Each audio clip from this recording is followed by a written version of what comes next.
મંત્રી હર્ષ સંઘવી અને મુકેશ પટેલ સહિત મહેમાનોએ બસોનું પૂજન કર્યું હતું। ત્યારબાદ હર્ષ સંઘવીએ કહ્યું કે 13 થી 14 મહિનામાં 1620 બસો રાજ્યના નાગરિકોની સુવિધા માટે શરૂ કરાઈ છે। 27 લાખ મુસાફરો પ્રતિદિન એસટી બસમાં મુસાફરી કરે છે। આવનારા 12 મહિનામાં 30 લાખ યાત્રીઓ બસમાં મુસાફરી કરે તેવો ટાર્ગેટ છે। સામાન્ય નાગરિકોને આ સુવિધાથી પોતાના વાહનોમાં મુસાફરી કરી શકશે। આગામી દિવસોમાં વધુ 500 બસો મુસાફરીની સુવિધામાં રસ્તા પર દોડશે। વડોદરા સહિતના ડેપોની બસને લોકાર્પણ માટે સુરત લાવવામાં આવી હતી। માત્ર લીલી ઝંડી બતાવીને ખાલી લાવવામાં આવેલી બસ ટ્રાફિક કરતી હતી, ફરી પોતાના ડેપોમાં ખાલી થઈ ગઈ હતી, જેથી ટ્રાફિકનો ભોગ બનેલા લોકોએ કહ્યું કે માત્ર તાઇફા કરવા માટે દૂર દૂરની બસોને પણ બોલાવવામાં આવે છે। આ એસટી પરિવારને ઉત્સાહિત જોઈને, ખુશી જોઈને, ચહેરા પર સ્મિત જોઈને ખૂબ આનંદ થાય અને તમારો આ ચહેરો હંમેશા આ જ રીતે હસતો રહે તે રીતે આપણે સૌએ સાથે મળીને આગળ વધવાનું છે।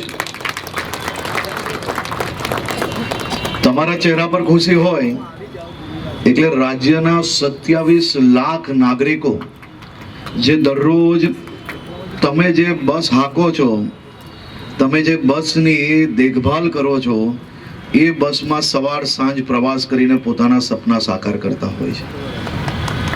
આજે સુરત શહેર ખાતેથી દક્ષિણ ગુજરાતના અને ખાસ કરીને ગુજરાતના નાગરિકો માટે 100 નવી અત્યાધુનિક બસોનું લોકાર્પણ કરવામાં આવી રહ્યું છે।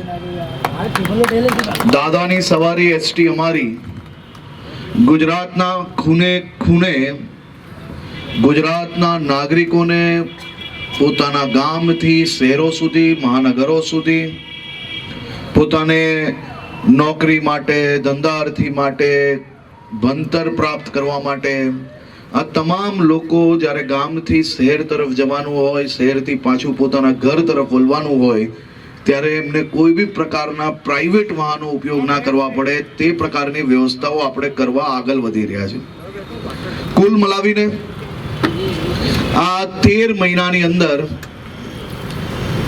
મુખ્યમંત્રી શ્રી ભૂપેન્દ્રભાઈ પટેલના માર્ગદર્શનમાં આ ડબલ એન્જિન સરકાર દ્વારા ગુજરાત નહીં પરંતુ દેશના ઇતિહાસમાં પહેલી વાર આવું થયું હશે કે માત્ર 13-14 મહિનાની વચ્ચે 1620 નવી બસો રાજ્યના નાગરિકો માટે ખુલ્લી મૂકવામાં આવી।